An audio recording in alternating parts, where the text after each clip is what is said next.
रात के लगभग 9 बजे थे। तीन दोस्त आर्यन, समीर और विवेक अपनी बाइक लेकर शहर से दूर एक पुरानी जंगल की तरफ घूमने निकले थे। तीनों को एडवेंचर का बहुत शौक था।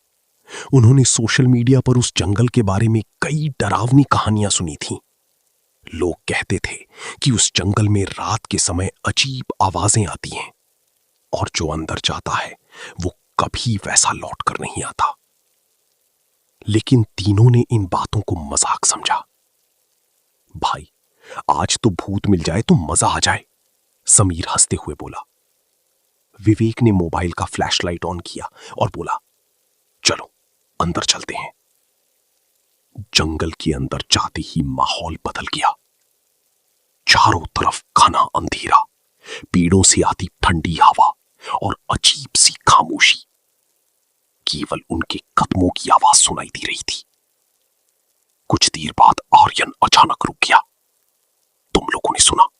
उसने धीरे से पूछा। क्या? विवेक बोला। दूर कहीं से किसी औरत की रोने की आवाज आ रही थी। तीनों कुछ सेकंड के लिए चुप हो गए। समीर हंस पड़ा। अरे कोई जानवर होगा। लेकिन तभी वो आवाज अचानक बहुत पास से आने लगी। अब तीनों थोड़ा घबरा गए। विवेक बोला, भाई वापस चलते हैं। जैसे ही वो मुड़ने लगे, उन्हें एहसास हुआ कि जिस रास्ते से वो आए थे वो रास्ता गायब था। चारों तरफ सिर्फ पेड़ ही पेड़। आर्यन ने घबरा कर कहा, ये कैसे हो सकता है? तभी उनके पीछे सूखे पत्तों पर किसी के चलने की आवाज आई। ठक ठक ठक। तीनों धीरे धीरे पीछे मुड़े। अंधेरे में एक लंबी काली परछाई खड़ी थी। उसका चेहरा दिखाई नहीं दे रहा था, लेकिन उसकी आंखें चमक रही थीं। समीर डर कर चिल्लाया, भागो! तीनों पूरी ताकत से भागने लगे। भागते भागते उन्हें जंगल के बीचों बीच एक पुरानी टूटी हुई झोपड़ी दिखाई दी। अंदर चलो! विवेक चिल्लाया। तीनों झोपड़ी के अंदर घुस गए और दरवाजा बंद कर लिया। उनकी सांसें तेज चल रही थीं। अचानक आर्यन की नजर दीवार पर गई। वहां खून से कुछ लिखा था, यहां से कोई जिंदा नहीं जाता। तीनों के शरीर में सिहरन दौड़ गई। तभी झोपड़ी के बाहर किसी ने धीरे धीरे दरवाजा खटखटाना शुरू किया। ठक ठक ठक। फिर एक औरत की आवाज आई, दरवाजा खोलो। तीनों चुप रहे। आवाज फिर आई, मुझे अंदर आने दो। अब आवाज गुस्से में बदल चुकी थी। दरवाजा अचानक जोर जोर से हिलने लगा। धड़ाम धड़ाम। विवेक डर के मारे रोने लगा।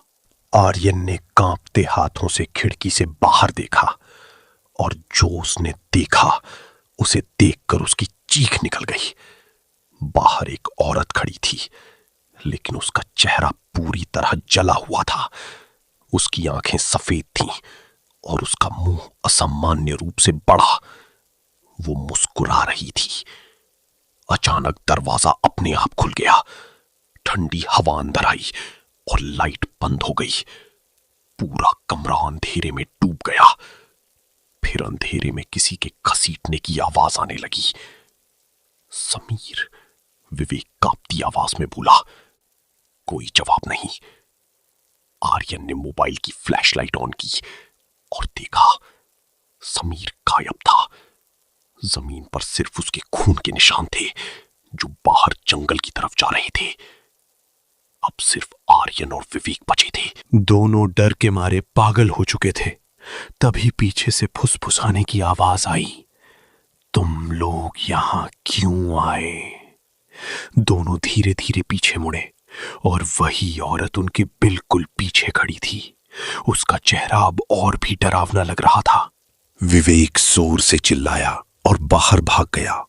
आर्यन भी उसके पीछे भागा, लेकिन जंगल अब पहले से अलग लग रहा था। पेड़ हिल रहे थे जैसे वो जिंदा हों। हर तरफ वही औरत दिखाई दे रही थी, कभी पेड़ के पीछे, कभी दूर अंधेरे में, कभी बिल्कुल पास। अचानक विवेक की चीख सुनाई दी। आर्यन बचाओ। आर्यन दौड़ता हुआ वहां पहुंचा, लेकिन वहां कोई नहीं था। सिर्फ विवेक का फोन जमीन पर पड़ा था। फोन की स्क्रीन पर कैमरा अपने आप ऑन था और कैमरे में आर्यन के पीछे कोई खड़ा दिखाई दे रहा था। आर्यन धीरे धीरे पीछे मुड़ा। वही औरत, इस बार वो बिल्कुल उसके सामने थी।